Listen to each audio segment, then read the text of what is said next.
So we're back at the Howl. It's been a while. Glad to say Rich is with me. I've got to say, of all the messages I get every week, people have been waiting for us to come back and show what you guys have been up to. So I'm really excited about this video today. You can show us what's been going on.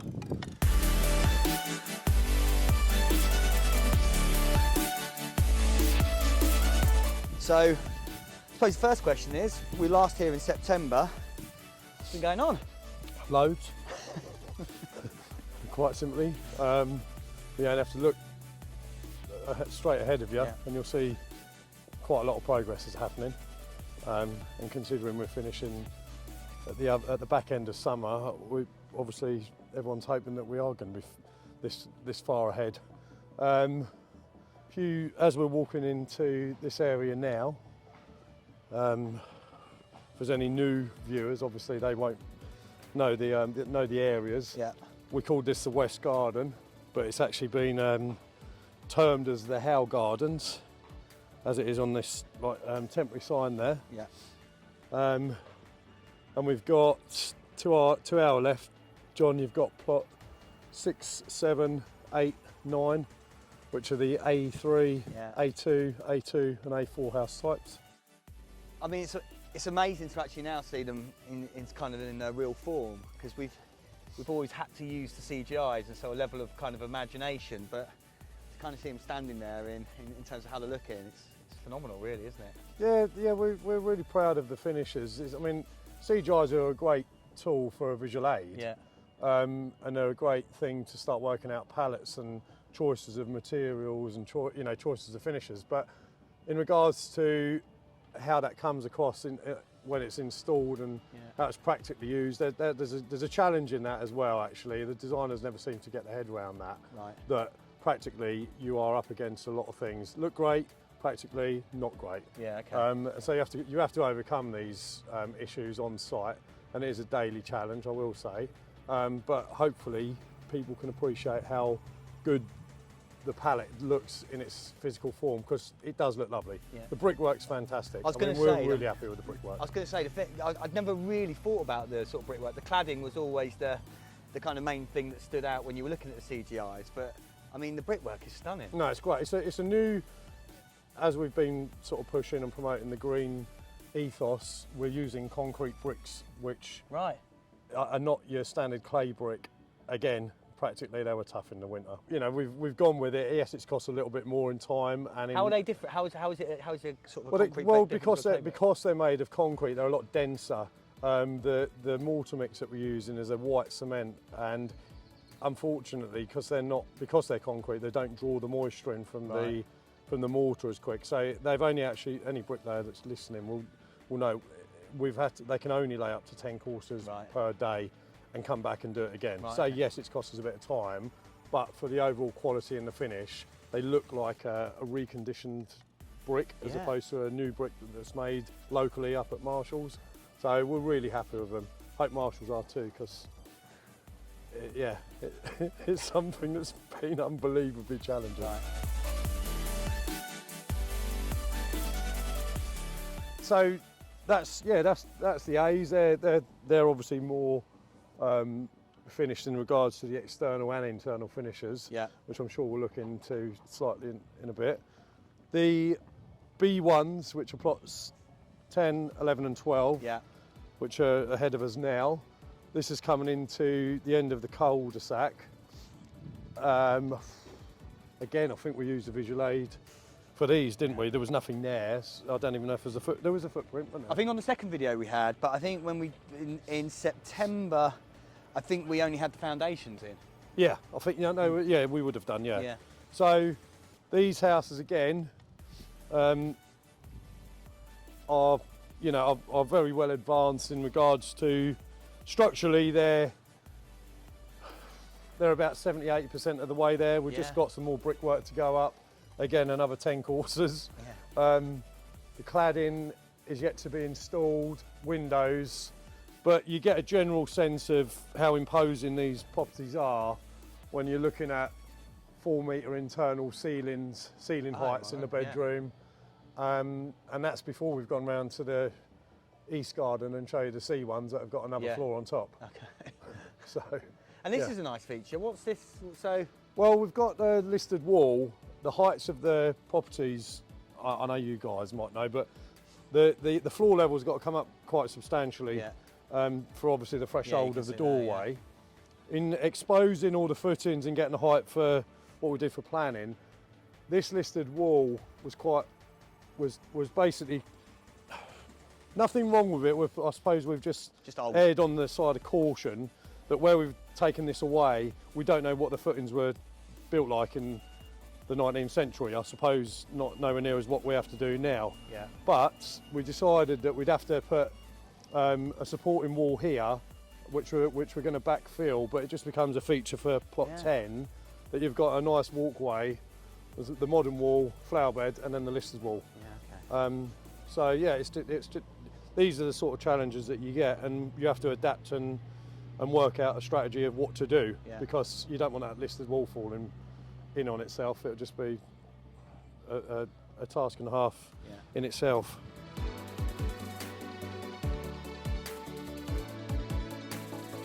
Well, if we go over to plot 11, right. I'll show you a bit more of the advancement inside.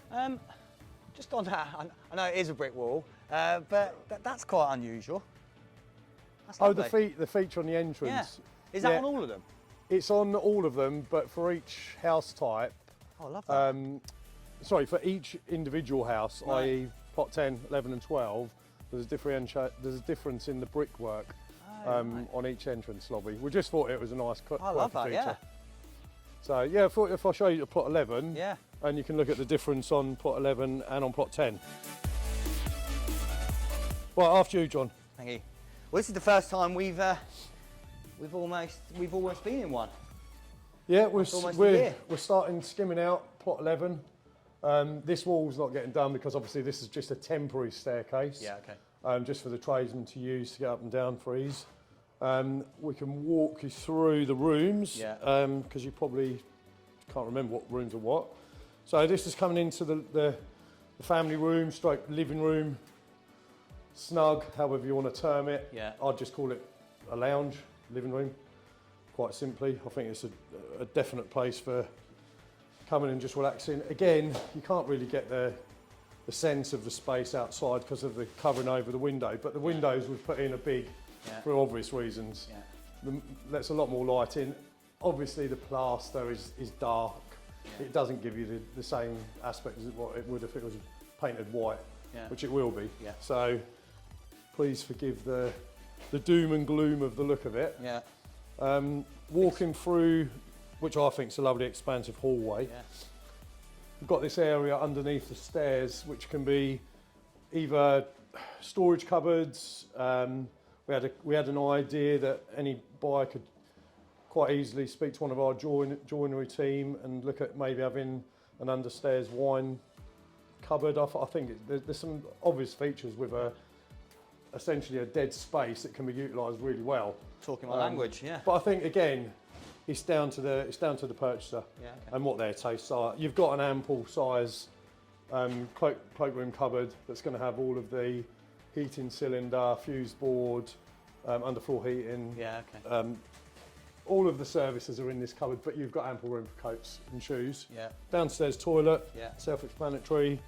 Coming into the lovely open space of this open kitchen and dining room. I mean, I know we always said that these rooms were going to be sort of vast, but they're lovely. Yeah, I mean, they're really, and I mean, you know, if your cameraman doesn't mind panning around and looking at the views across the conservation meadow, it really does lend itself to sitting here and casting your eye over it, because that is the whole purpose of why we put these properties exactly where they are. You can see as far as sun as well, haven't we? You can see as far as Hemmingford, Godmanchester, and that's before we've gone upstairs and looked out over the private balcony from the master bedroom. So leading on from the kitchen, you've got a utility room. You know, obviously just for your appliances. Then you've got a rather large integral garage. We've put a window in the garages.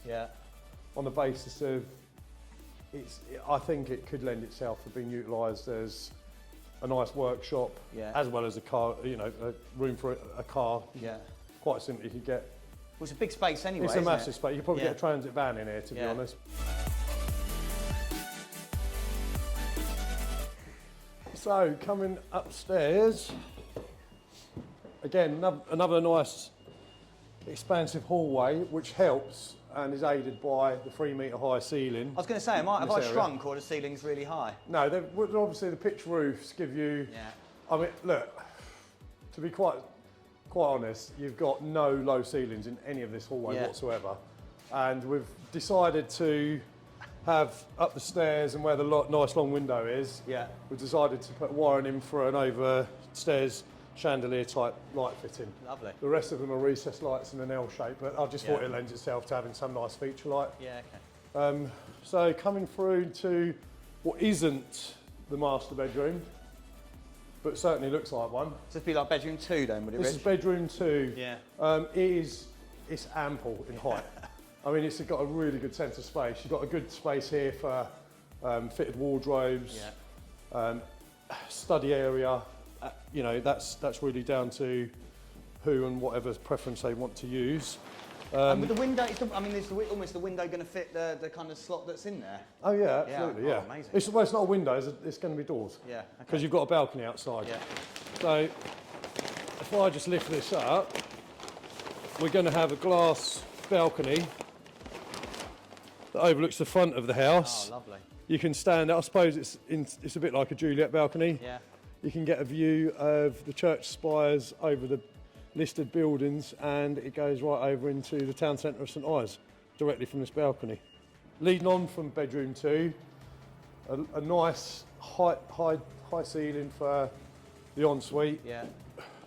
Pretty difficult to sort of explain to you exactly where everything is going to go.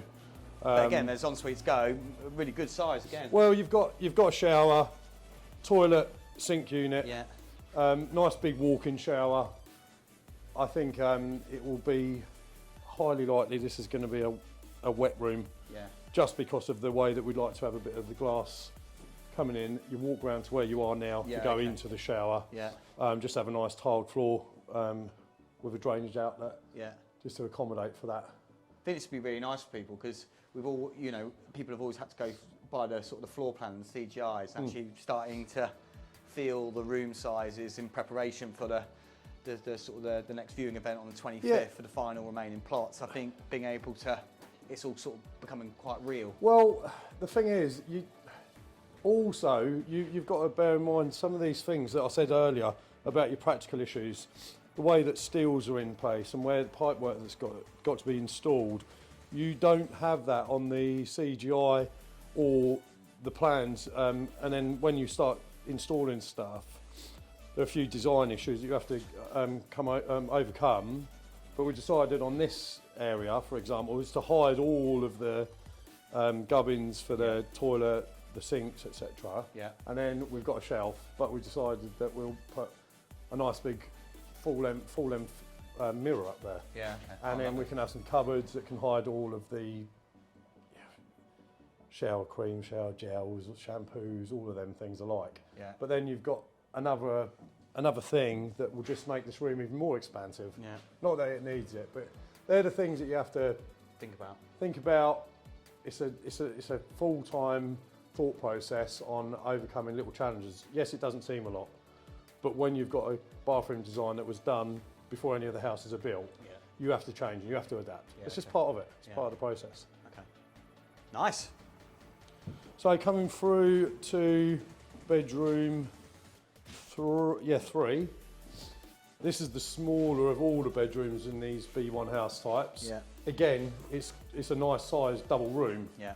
Easily accommodate double bed, drawers, wardrobes, and then you've got its own ensuite with walk-in shower, sink, toilet, window. Really not up, quite simply, it's a lovely room for guests or family members. Yeah. We'll just walk through to bedroom 4. Again, ensuite, without boring you about what's going in it. Bedroom Again, nice expansive window. Jack, if you'll do the honours and come behind my shoulder. I'll hold that. So out of this window, you can see all of the communal gardens to the right. You can see into the town centre.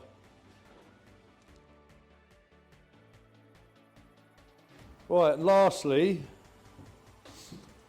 you've got the master bedroom. Yeah. Excuse the bits that are in here.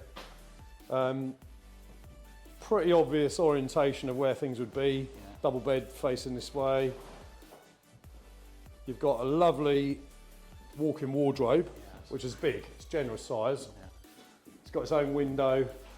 Really ample size. A lot of, there are one of the other properties, the wardrobe's a lot smaller, the walk-in wardrobe's a lot smaller than this, but this is a really lovely sized wardrobe space. Then you've got, again, another very large ensuite, shower area where you stand in, just ample room, yet again.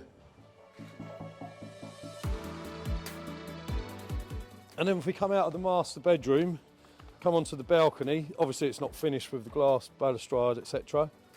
But we get our sun cream out.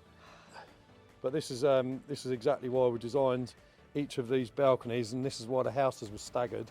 So you've got the privacy on each balcony of these 3 houses. Well, with respect, there's another 3 in the other gardens that have got the same visual aspect and being private, but obviously a view completely different orientation. So where we're facing at the moment is southwest. Yeah. And again, you've got, well, I think spectacular views, lovely and private, no one overlooking you whatsoever. And I mean, this is always the thing that you talked about in terms of the outlook of the kind of parkland setting and all that stuff. I mean, well, you could only do it with setting up a drone. You're looking at it in 2 dimensions. It's not the same as getting it finished, and it was quite exciting getting these balconies these balconies installed, because you can actually sit back and go, right, it's now turned from a drawing to a plan, to an idea that was then practically put up, and you're standing and thinking of it. And I suppose the next journey is for the person that we've designed these houses for to enjoy them for as long as they want, quite simply.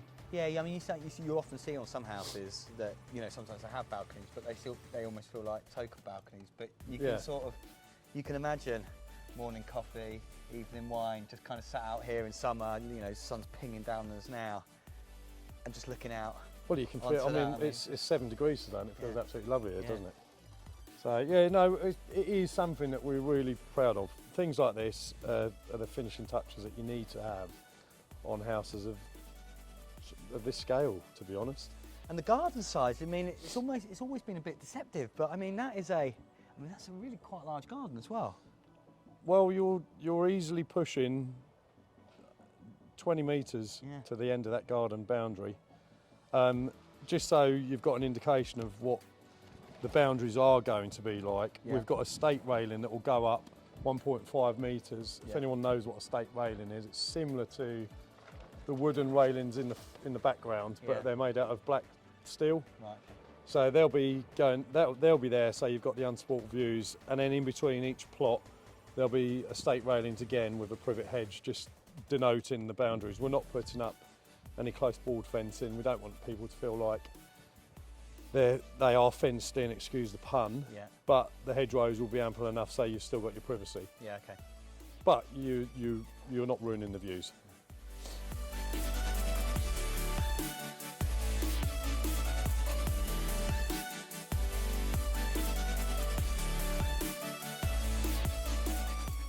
Right then, so over to the East Garden we go. Howe Park is what we've named this, the Eastern Garden as. All of the, actually on that subject, all of the postcodes and the addresses, road names have all been listed now with the post office, so it's quite a nice feeling to get things actually official. So you may remember the previous videos, walking through a field. I mean, that's the thing to think about here in terms of, and I suppose from our perspective, it's the lovely thing about documenting all this stuff, certainly for you guys when you look back on this in years to come. But yeah, that first video, almost this time last year, walking around the field with you with your phone in the hand, kind of going, oh well, look, here's plot 13 will be here, and plot 14. Look, here they are. Well, it's amazing, isn't it? Here is plot 13. Yeah. It's got quite a nice orientation because it does face the listed building. It's not too far away from it at all, actually. Yeah. But again, as I was saying back over there, John, if you now look at the height of the C1s, you've got a 3-storey building, but it doesn't look like your average townhouse, which it isn't. We've essentially put the 3rd floor concentrated on the centre of the building, and that in itself consists of an open plan bedroom, lounge area with an ensuite, and a centralised staircase leading up to it. Great room for, you know, parents to get away from the children, or for teenagers to get away from their parents, however you like. Is that speaking of experience, is it? Oh, well, I wish I had one, put it that way. Yeah. I mean, it's, again, you know, when we're looking at drawings and you're kind of looking at the floor plans and you're almost comparing the B's to the C's. It's only now you look at the C's and you kind of look at how sort of grand in size they really are. It's very different to see it, isn't it, on a plan? I mean, they do look good on plan, but yeah, when you're looking up at them from below, they're going to look really quite spectacular, actually. Again, really happy with the brickwork. As we're walking around here, you'll see that there's there's 2 double garages, one for each plot. With going back to the description of they're a lot more spaced out now, aren't they? That excuse my joke, but yeah, they'll look great. The gardens are huge.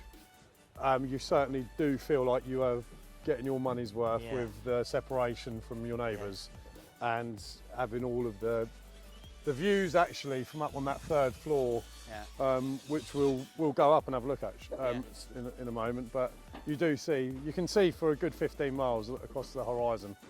You can really see far. So this whole feel of why we called it the Howe Park, this area, is a bit self-explanatory with the setting, the mature trees in and around each of the properties. Again, using the word separation, but unfortunately, that is actually quite a poignant word for this area. The separation is exactly what you want when you're coming back from a long week at work, and you can just escape into the countryside. But only be 10-15 minutes into Cambridge City. And now we're here. I mean, now we're standing here. So from the previous videos we've done, you know, essentially when we did the kind of viewing event in September, I don't know why I thought this, but it almost felt like all the houses were in a straight line. But 15 set back quite away from 14, isn't it? And 19 comes around a lot more. So that kind of feeling of separation is significantly more than what it felt like when the foundations were in there, just the kind of grids. It's if I'm honest, I do share your thoughts on it, because I've never truly appreciated that when we'd come before. No, but as you know, if you noticed on the last, you know, as we've been going on this journey, when you're building the ground floor of the properties, you think, oh God, they don't feel so big, the houses. Then you put another floor on, you get the sense of the ceiling height, and you're like, actually, these are big rooms. Then you put another floor on, then you put plasterboards on, then you start seeing it taking shape. And now the houses are built, and you know, in complete agreement, you do get a huge sense of how open plan these areas are. I mean, 15 where we're standing in now, the drive, there's a good 20 metres, I suppose, to the garage. And again, on the plan, it's just a small, it's not a small strip, don't get me wrong, but it's just a strip, you can't appreciate it. But I mean, hopefully we can get it on camera, Jack, but you know, the sort of the gap between them and the sort of the distance to travel, it is pretty significant. Well, it is, and again, we've just walked from the road, but looking back from the house across to, back down across to the road and looking over the parkland area, And the views, you can, I suppose you can now see where I mean with the horizon, and we're only on the ground floor level. Yeah. You know, this area of St Ives is actually quite high, and you do see for some serious distance. Yeah.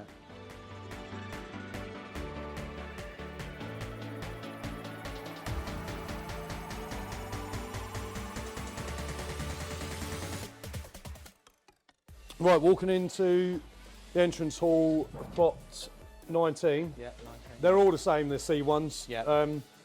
But just to give you an idea, which I don't know if it's evident on the drawings and the plans, got a lovely wide front door, glazing, and on the side aspect we've decided to do glazing as well. Oh, lovely. Just to give you that lovely open sense of space, light, and I dare say the word again, separation. Yeah. Lovely ample size cloakroom. Yeah.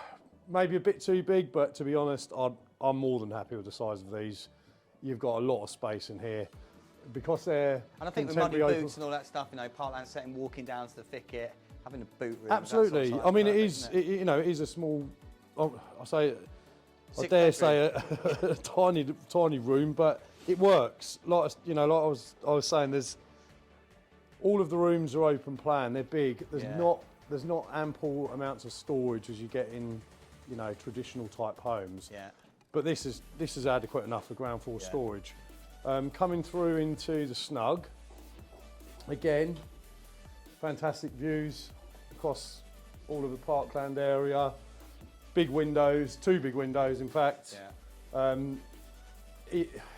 It's a moderate size room. I suppose I think it's a small room because I'm used to all of the other rooms being so big in this house, but this room is actually a decent size in itself. Yeah, perfect size. So the stairwell is basically going up. So from this point here, going up onto the landing. Yeah. Still a bit undecided nice big what we do underneath. Rich. Do we have it open? Does the buyer potentially want something to be built under the stairs?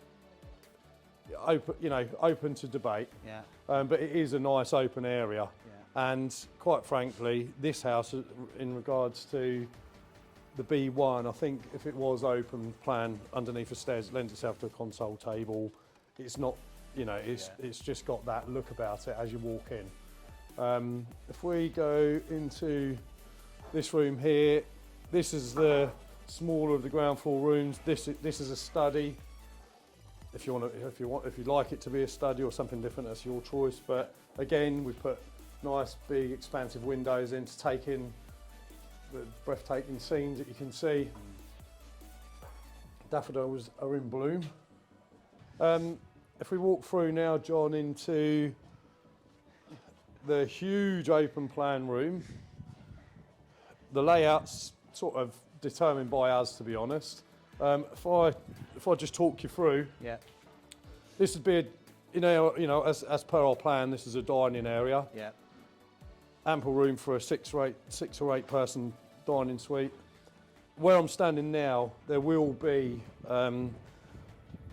like a walk-around fireplace. Right. Lovely. So you'll have a nice glass fireplace below. You'll be able to see through from either side. Oh, nice. We've done that on the basis of, I think it's wise to say that from the family area here, where I'm sitting, you can adequately put some seating here. Yeah, okay. But because of the fact that there's huge sliding doors in both of these room areas, we have to forward think and think people do like to watch TVs, have something there as a visual aid. So degree of separation. That degree of separation plus the fireplace on this side of the wall, you can have a TV. And then you can have your seating areas here. Kitchen, as per the plan, is laid out in a formation, as we've shown on the renders, etc. Yeah. Another utility room with a back door leading out onto the double garage. Yeah, okay. In this area here, it was a bit of a dead space, and what I suppose we've put down on plans and a couple of the CGIs is, we tried to think of actually getting maybe like a bar area. It just hasn't got enough room for the separation of having a bar and then a seating area. Right, okay. So to sit against with bar stools.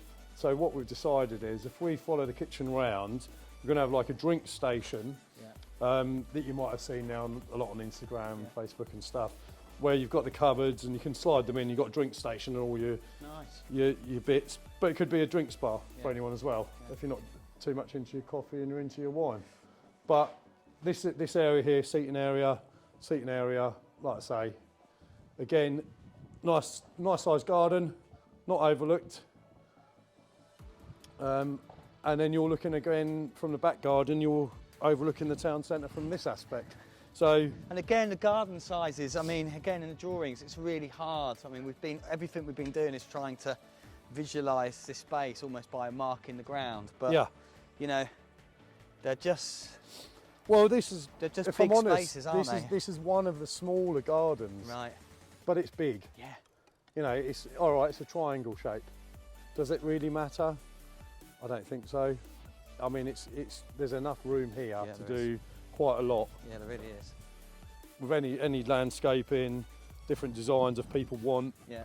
You know, we can't foresee what people's expectations are in regards to their personal fit out on landscaping of a garden. So what we've decided to do is just incorporate terracotta tiling. Yeah. With a few options in colours, which buyers can choose. We will give that option. Nice. And they're going to come out about 3 metres or so in the full width of the house. Yeah. But that's as much as we're doing in the gardens. We will be obviously landscaping to a certain degree with grass and levelling out, etc. Yeah. But we're not doing anything where we're putting areas there for seating and stuff. Okay. It's just very difficult to. Don't know who wants it. Who's No, exactly. No, exactly. So. And you mentioned in terms of the kitchen actually, so it's probably worth going back in terms of the kitchen is, in terms of the structure of the kitchen is kind of what it is in terms of where it's got to go. Will buyers get choices in terms of fittings there? Yeah, they will. We're going to be honest, it's a good question, and we have discussed this quite in detail. We will be offering finishers, not ample amounts of finish. You know, we've got to be mindful that we've got to finish these houses by the end of the summer, and therefore we've decided that we'll give buyers the chance to choose between 3 or 4 samples of floor tiles, flooring, colours, carpets, ranges of them flooring, Carndine. The kitchens themselves have been first and second fixed in regards to plumbing and electrics as per our plans that we've designed. Yeah. We will, however, be able to give people finishers on worktop, appliance make, and colours and door finishes, etc. But the layouts have been determined by us. So fab. So people still enough choice to almost bespoke. Oh, absolutely. They bespoke their own kitchen. I mean, we know what we're doing when we're designing these areas. Yeah. And you know, with respect, I think we've done a good job. And if people want to put the colour palette to their choice and preference, then we're giving them that option. Yeah, nice.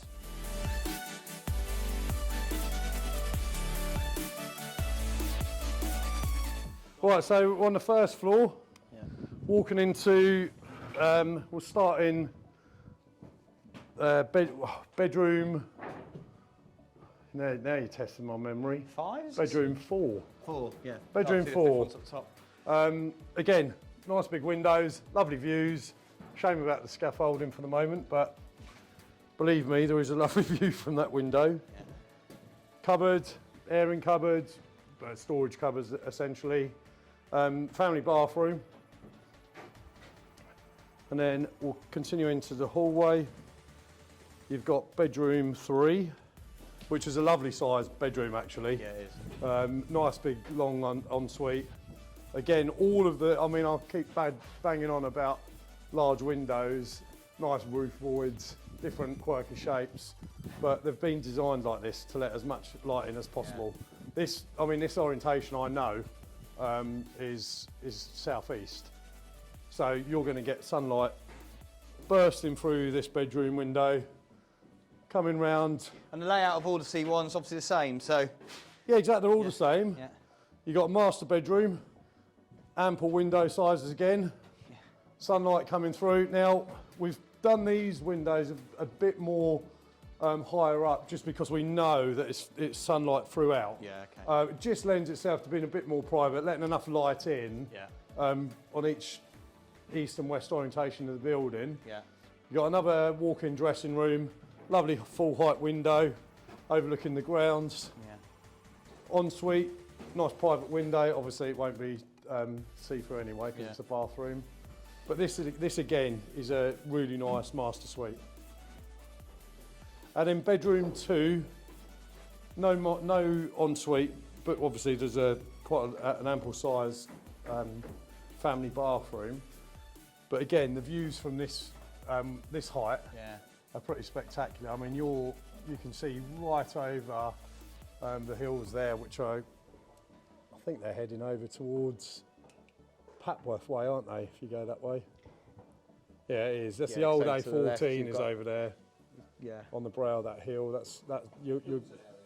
Yeah, that's right. Yeah, that's going that way. Onto the second floor. Yep. Nice window, giving a lot of light coming into the stairwell. Yeah. What we're walking into here is to the left is an ensuite. Yep. Another large size window. Yeah. And we've decided the whole floor of here to adopt, I suppose, a bit like a hotel suite, as you would get, with a separate bedroom area. Yeah. Lovely stunning views, which we'll come on to from the other wall in a moment. Yeah. But really nice angled ceilings, give you that sense of height. Easy enough room for a very large bed, fitted wardrobes, drawers, however you want to term it. And then you've got a walkway which leads on to however you want to make this, I suppose. But I mean, teenage me would have loved this. Well, adult me, would like this. 40-year-old me likes it as well. But when you look out of, I mean, we've sort of deemed this as a study area. I think it's for obvious reasons when you look out of the window. Yeah. But again, you're looking out for miles, and you've just, this roof that you can see just below the windows that we're talking from now, this is a green roof. So you're still going to have that lovely sense of greenery. You're not going to be looking out on any tiles or any sort of flat roof. It's going to be a green roof out of your window, leading out onto all the views that you can see from here now.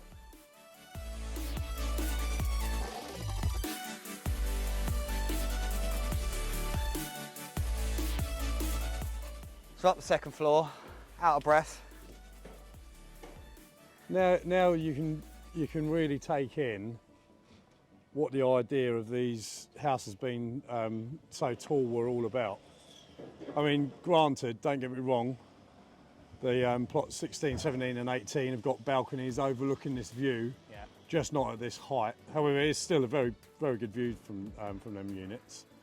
But these 4 C1 house types have just got that extra little bit to be able to take in panoramic views. 180 views, 360 if you really want, but of how far you can see. You can see all the way over to Hadnam, over to my left, the whole of the town centre of St Ives, beyond over towards Cambridge, and then Fenstanton's the church over there. Yeah. All of the hills that end up over going towards Hilton, and the new A14's the other side of that hill. So I mean, there's some serious distance from the windows on this top floor. And the other thing, so when we were over in the West Garden, and you kind of showed the brickwork to the sort of the entrance hall, but just standing up here now and looking at 17 and 16. Yeah. The difference in the sort of patterns on the brickwork to the entrance, that's actually really quite eye-catching. Yeah, it's pretty evident as well, isn't it? I mean, I'll give him his due. Ben, who's the in charge of the bricklayers, that was his idea, quite simply, to put something different on there. It's just a little thing, but it's quite striking. Yeah, he's designed them well. I think he's done a really good job. Yeah, we're really quite in awe of how nice they've come up.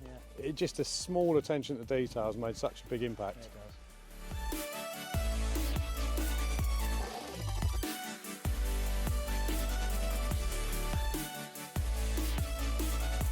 I mean, it's stunning, Rich, it really is. We should, I think if we think about this time last year when we were kind of just walking around and what you've done, it's amazing. I'm so excited about the sort of last viewing event, really, because we've just released the last kind of final few plots that we've got. I think people are going to love it. Well, I hope so. I mean, it was pretty evident, wasn't it, on the previous open day that the response we had, the overwhelming response we had, actually, it was knackering to say the least. But yeah, it really does feel good when it all comes into place. Yeah. And yeah, we do hope people love it and enjoy it. I mean, it's what we, like, you know, without keep repeating myself, it's what we set out to do, to build this community, to build a development which lets people engage with one another rather than living next door to each other and staring out the window and moaning about their parking, etc. So, you know, we didn't want to create that sort of environment. We wanted to create an environment where you can walk about, you can meet your neighbours, you can talk to them, you can enjoy a common interest, which is the grounds of where they live, walks down to the river. You know, it's all of them things that are a talking point. We've been talking an hour about how amazing this place is.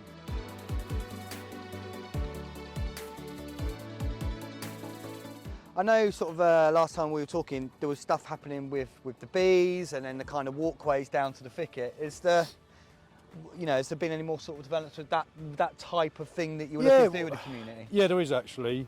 So as you may, you've just mentioned it, but I don't know if you can recall that we've had a couple of beehives put over into what we call the conservation area. Now them bees last summer produced quite a lot of honey. And we thought it'd be a really nice idea to incorporate some more hives and have, as much as it sounds a bit funny, but it's a nice thing, is to have like an area for the beehives. Now them bees are collecting the pollen from the grounds of the how. Right. I mean, we've got a substantial amount of wildflowers and a massive array of plants and shrubs that all flower, and them bees have as the term states, have been busy bees. And we just thought it'd be a lovely idea to have something in the community which is safe as well, as much as people might think it's unsafe to have beehives around. They'll be out the way, they'll be fenced off, there will be a gate access for the beekeeper to come and extract the honey. Yeah. But it's something we thought would be really nice for the residents to acknowledge that there is something here that's, you know, the full circle of life for nature. And as we're walking towards the area between our boundary and the river, we've also looked into what we can do with an old brick building that's next to the pond, and we've decided that what we'd like to do is make that a bit of a nature area, and obviously at our cost make the building that's a bit derelict at the moment, we've decided to make that like a little bird watching area. I mean, there's some really good things. I like my nature, I like my surroundings here, and you do see some amazing things if you actually have the time to sit down and look at it. And so we've been in discussions with St Ivo's school now. Right. Very early days, but you know, they've reached out to us to ask us about incorporating something with the how development and its eco benefits and credentials with something that they're doing with their students at the school.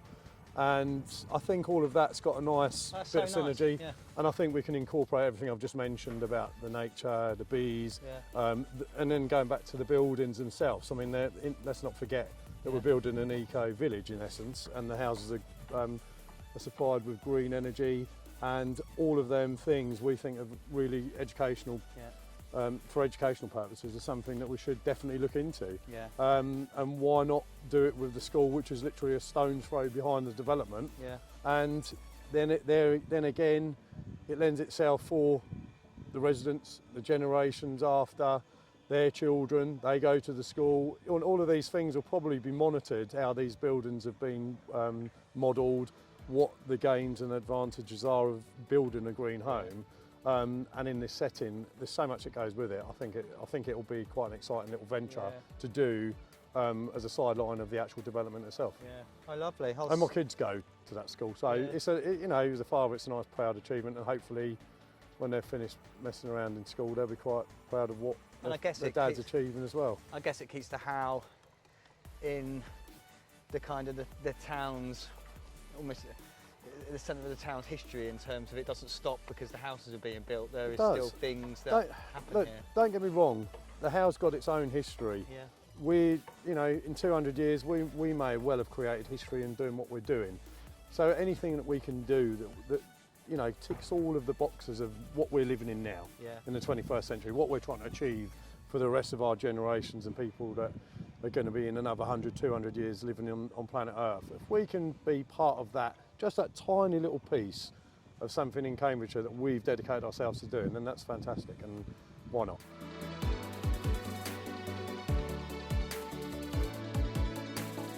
So I guess to finish up, our next and probably our last viewing event is on Saturday the 25th of March. Richard, Mick and Phil are all going to be here again. There will be limited spaces due to the fact that we've already got sort of 80 or 90 people booked in to come and look at the remaining plots, and we only have a few left. So hopefully you've enjoyed the video. I'd say go back and look at the old videos that we've got as well, just to kind of see what the guys have been doing. It's incredible. So thanks for watching, and yeah, get in touch if you want to come down on Saturday the 25th.